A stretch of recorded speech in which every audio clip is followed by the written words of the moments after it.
ED के target पर नीतीश कुमार गिरफ्तारी की संभावना से जेडीयू में मची खलबली। नीतीश का करीबी आईएएस अधिकारी को ईडी ने किया गिरफ्तार। आईएएस अधिकारी के सहारे नीतीश पर भी कसा जा सकता है शिकंजा। अपने करीबी अधिकारी की गिरफ्तारी से नीतीश दिखाई दे रहे हैं परेशान।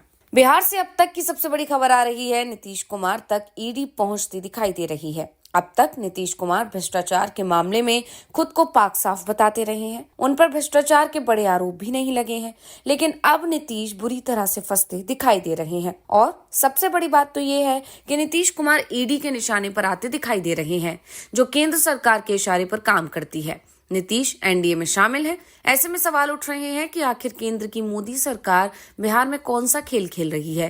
दावा तो यहां तक किया जा रहा है कि जिस केस को लेकर नीतीश कुमार ने दिल्ली तक मैसेज भिजवाए थे, गुजरात की थी कि ईडी की लगाम थोड़ी कसी जाए। उसी केस में ईडी अब बड़ी कार्रवाई कर रही है। नीतीश के करीबी आईएएस अधिकारी को गिरफ्तार कर लिया गया है। ऐसे में अगला नंबर किसका होगा, इस पर सवाल खड़े हो गए हैं। नीतीश के करीबी से पूछताछ में जेडीयू के कई बड़े नेता भी ईडी के रडार पर आ सकते हैं। दावा तो नीतीश कुमार को लेकर भी हो रहे हैं। तो आखिर क्या है पूरा मामला, जिससे बीजेपी और जेडीयू के बीच संबंध होते दिख रहे हैं खराब? इसी पर इस रिपोर्ट में करने के बाद वीडियो को आखिर तक जरूर देखें। बिहार की राजधानी पटना से बड़ी खबर सामने आई है। आईएएस संजीव हंस को गिरफ्तार कर लिया गया है। वहीं पूर्व एमएलए गुलाब यादव को भी अरेस्ट किया गया। मनी लॉन्ड्रिंग मामले में ईडी की टीम ने संजीव हंस को पटना स्थित उनके सरकारी आवास पर गिरफ्तार किया है। वहीं पूर्व विधायक गुलाब यादव को दिल्ली में उनके एक रिजॉर्ट में गिरफ्तार किया गया।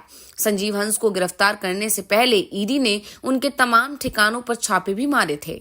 जांच एजेंसी ईडी ने पहली बार मनी लॉन्ड्रिंग मामले में आईएएस संजीव हंस के आवास में सर्च ऑपरेशन की कार्रवाई की थी।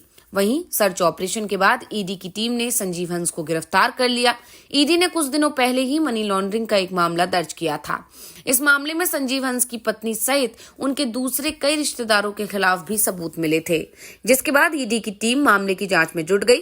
संजीव हंस की गिरफ्तारी को वैसे तो एक अधिकारी का भ्रष्टाचार के मामले में गिरफ्तारी मानी जा सकती है, लेकिन ये मामला जैसा दिखाई दे रहा है वैसा है नहीं, बल्कि कहा जा रहा है कि संजीव हंस की गिरफ्तारी से बीजेपी और जेडीयू के संबंध भी खराब हो सकते हैं। ईडी से पूछताछ में संजीव हंस ऐसे राज भी उगल सकते हैं जिससे जेडीयू मुश्किल में घिर सकती है। दरअसल संजीव हंस अचानक ही ईडी के फंदे में फंस गए। दरअसल जांच एजेंसी महिला उत्पीड़न के मामले की जांच कर रही थी और इसी के मामले में आईएएस अधिकारी संजीव हंस के घर पर रेड मारी गई थी। फिर उनसे जुड़े कई लोगों तक एजेंसी को इस दबिश में कुछ ऐसा हाथ लगा कि मामले में ईडी की एंट्री हो गई। जिस समय संजीव हंस ईडी के रडार पर आए, उस समय वो बिहार के ऊर्जा सचिव थे। ऊर्जा मंत्रालय जेडीयू के पास ही है और कहा जाता है कि जेडीयू से करीबी के चलते ही आईएएस संजीव हंस को ये जिम्मेदारी मिली थी। लेकिन अब उनकी गिरफ्तारी से नीतीश कुमार के दूसरे बेहद खास आईएएस अधिकारी तक इसकी जांच पहुंच रही है, और ऐसा होता है तो नीतीश कुमार का असहज होना बनता ही है। आरजेडी नेता आईएएस संजीव हंस के मामले में अभी तक चुप थे और इसका एक बड़ा कारण गुलाम यादव थे। दरअसल ये पूरा ही मामला गुलाब यादव के चलते खड़ा हुआ। बिहार में जब महागठबंधन की सरकार थी तब गुलाब यादव आरजेडी के विधायक थे। इस दौरान एक महिला वकील ने आरोप लगाया कि गुलाब यादव ने राज्य महिला आयोग की सदस्य बनाने के झांसे में पटना बुलाया और यहां उसका शारीरिक शोषण किया।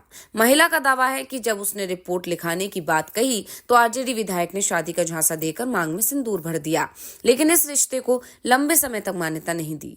पुणे और दिल्ली के होटल में बुलाकर संबंध बनाए। एक बार तो आईएएस संजीव हंस ने ही महिला के साथ जबरदस्त संबंध बनाए। बाद में कोर्ट के आदेश के बाद ये केस पटना में दर्ज हुआ और शुरुआती जांच में महिला के कई आरोप सही साबित पाए गए। इसके बाद महिला के 7 करोड़ में केस को रफा दफा करने की डील हुई और यहीं से ईडी की एंट्री हो गई।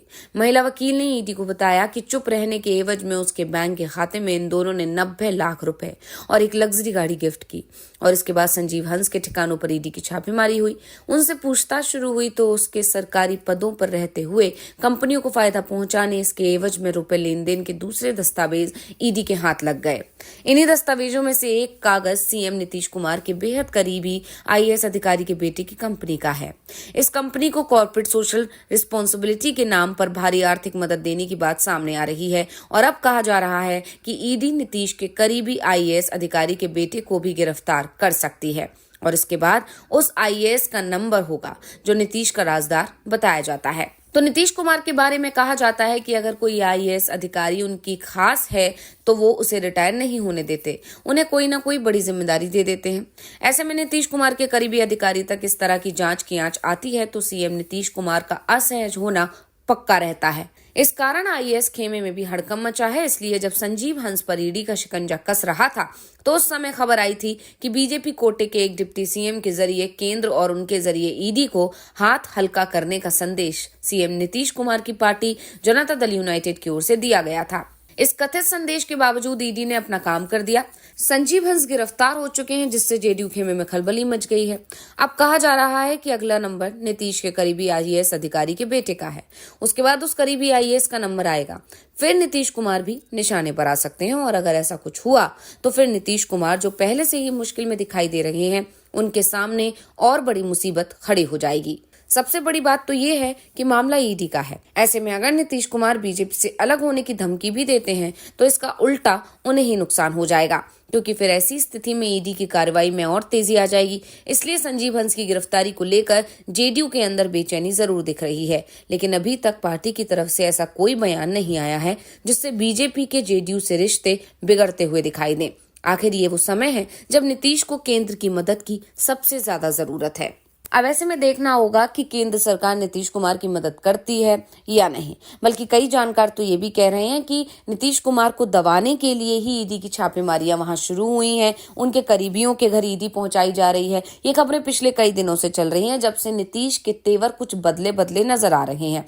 हालांकि कहा जा रहा है कि अगर नीतीश को सब कुछ ठीक करना है तो उन्हें केंद्र के साथ यानी बीजेपी के साथ अपने रिश्ते दुरुस्त करने होंगे, क्योंकि इस समय इस मुश्किल से बाहर निकलने के लिए उन्हें सबसे ज्यादा जरूरत अगर किसी की है तो केंद्र की यानी कि बीजेपी की है और एनडीए सरकार की है। और इसके लिए उन्हें बीजेपी के मन मुताबिक चलना होगा, जिसकी कोशिश में बीजेपी पिछले कुछ दिनों से लगी हुई है। यानी एक बार फिर अगर इस मुद्दे पर नजर डालें तो फिर बाजी बीजेपी के हाथ में जाती हुई दिखाई दे रही है, जबकि पिछले कुछ दिनों से जेडीयू की कोशिश ये थी कि बड़े भाई की भूमिका में जेडीयू रहेगी।